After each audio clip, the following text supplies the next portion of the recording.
Very good morning, students. From the last few video classes, we were discussing method of least squares problem solving. We have already completed two methods in it. One is straight line equation or a linear equation, and second one was second degree equation or quadratic equation or a parabolic equation. Fine. In that third equation, let us consider in today's class, which is exponential or logarithmic trend equation. It is called in two ways. One is exponential equation or else logarithmic equation. Let us consider y is equal to function of x in the form of y is equal to ab to the power x. Concentrate clearly here. This to the power x is not whole to the power for ab. I mean to tell, it is not ab whole to the power x, but it is only b to the power x. Fine. Y is equal to ab to the power x. Like how we have already seen in previous two methods, x is time points, y is given values in correspondence with the given x time points, and a and b are two constants which are to be determined in order to find later, or in order to solve numerical examples. Fine. This y is equal to ab to the power x. When you apply logarithm both sides, you will get this y to be log y equal to, here a multiplied by b is there.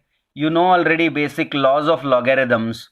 Whenever multiplication is there between two variables or constants whatsoever, between two terms, when you apply logarithm, it will become log of those individuals with addition, with plus sign in between.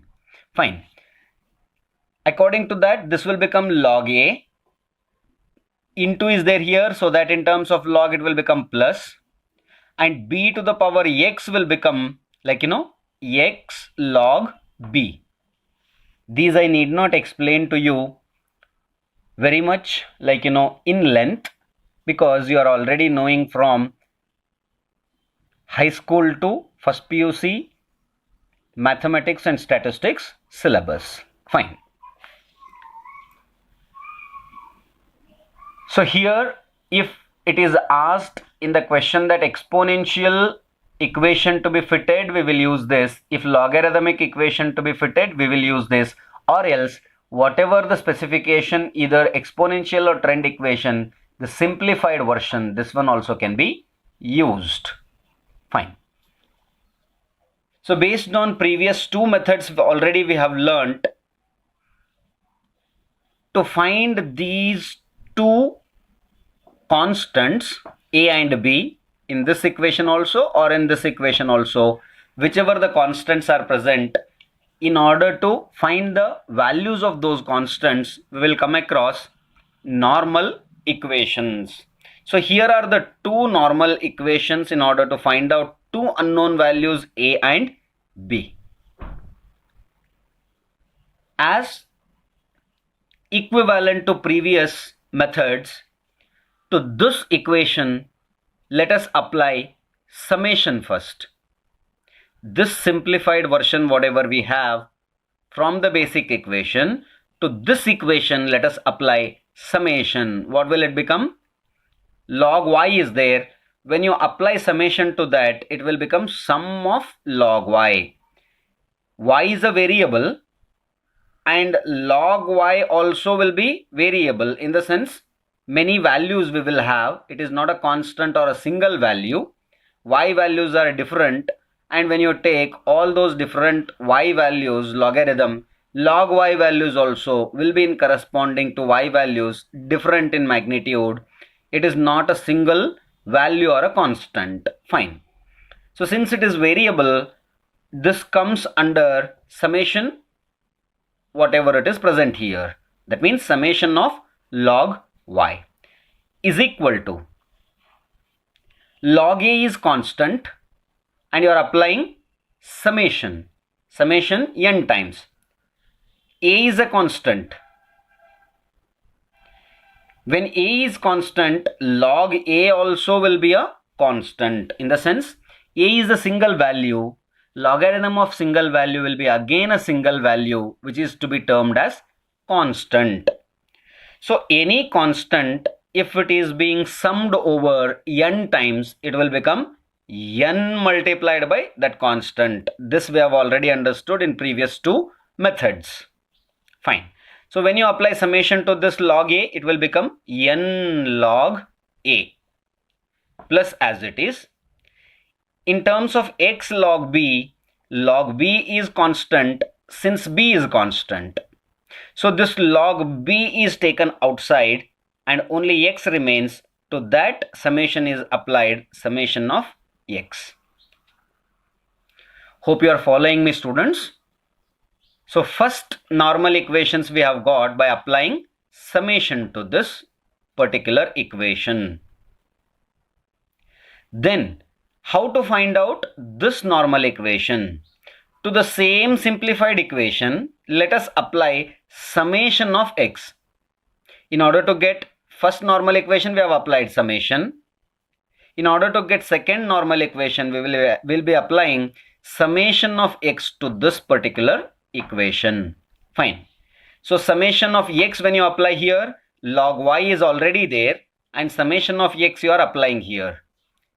Log y is variable. Since y is variable, we have already come across, and x which we are applying also will be a variable, so that under summation this log y is kept already and x is also kept under summation. In the sense, log y is already written here, summation of x is being applied, this summation of x also is being written here under summation. In the sense, it will become later summation of x log y.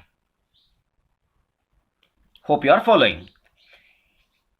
Equal to as it is, and log a is constant as we know. So log a is kept outside, summation of x is being applied, so summation of x is being written here. And plus as it is, in this we know already log b is a constant, so keep it outside log b. X is already there and summation of x is being applied, summation of x, and one x already is available, that's why it will become summation of x square. So these two are the normal equations which will be used in numericals in order to find out the constant values a and b. So here y is equal to ab to the power x, the initial equation what we have taken, let it be termed as equation 1. This simplified version of this equation, let it be termed as equation 2. And then these two normal equations which we have obtained, let them be termed as equation 3 and 4. In the previous two methods already we have seen sum of x equal to 0 we need to obtain in order to reduce the complexity of the calculations.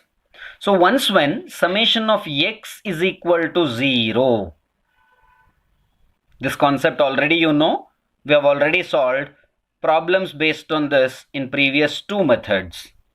So once when we will get summation of x values as 0, what will it happen? Our main intention is to find out the constant values a and b. What is the value of a and b is our main intention to be found out.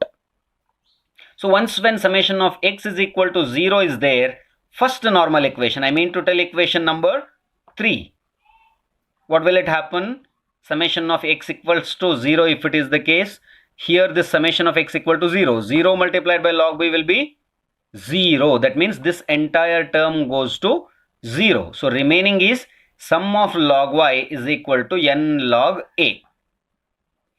A we need to find out.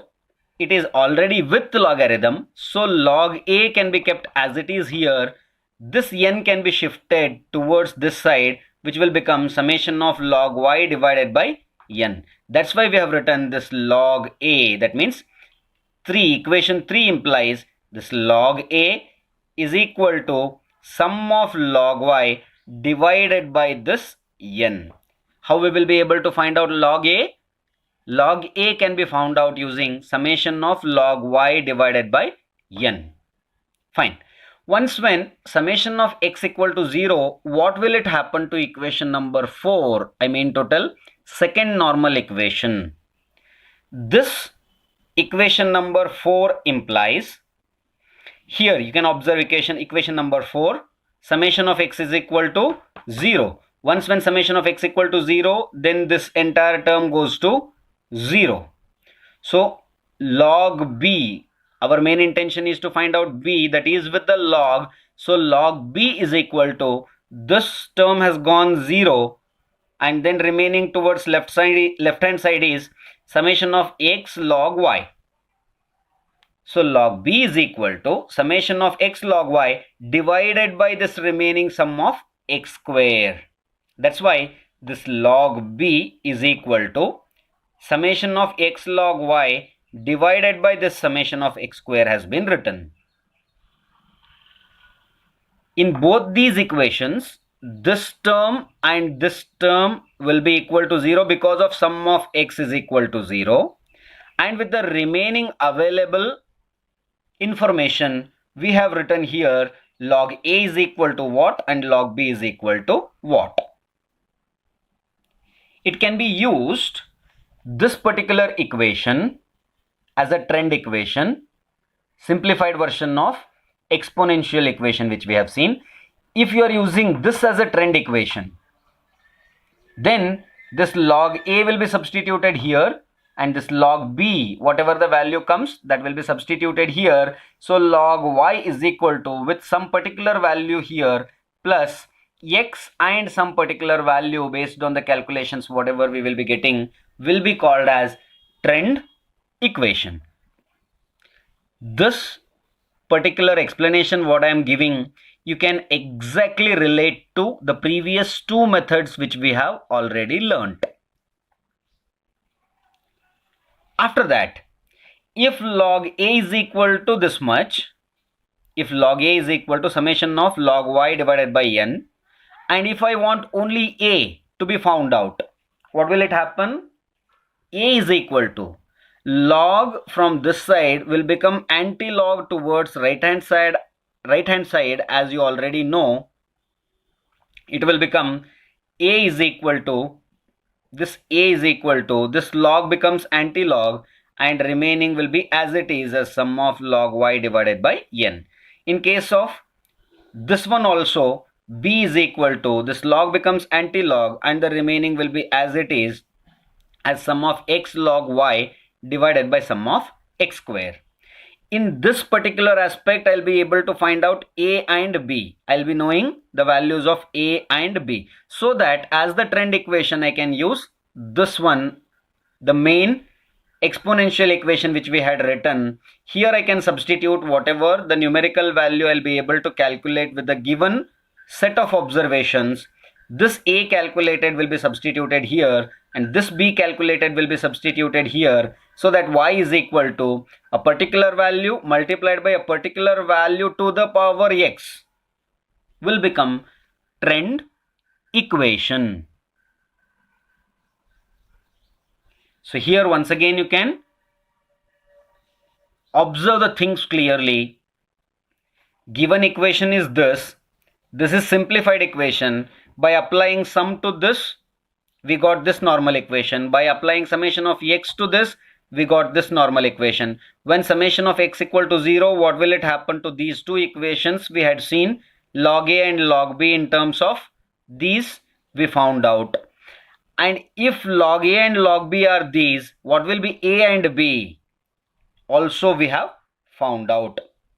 As I have already told you, this if you are using as a normal, trend equation in your problem solving, then log a and log b are more than sufficient. in order to substitute log a and log b here.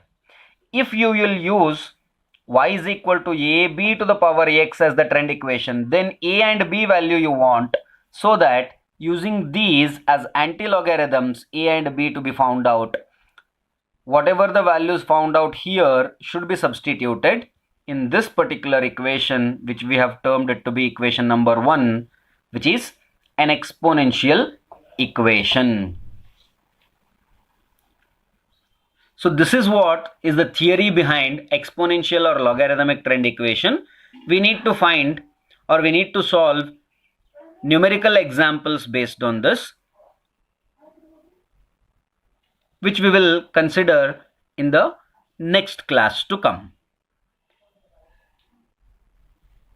Have a nice day, stay home and stay safe. Thank you so much.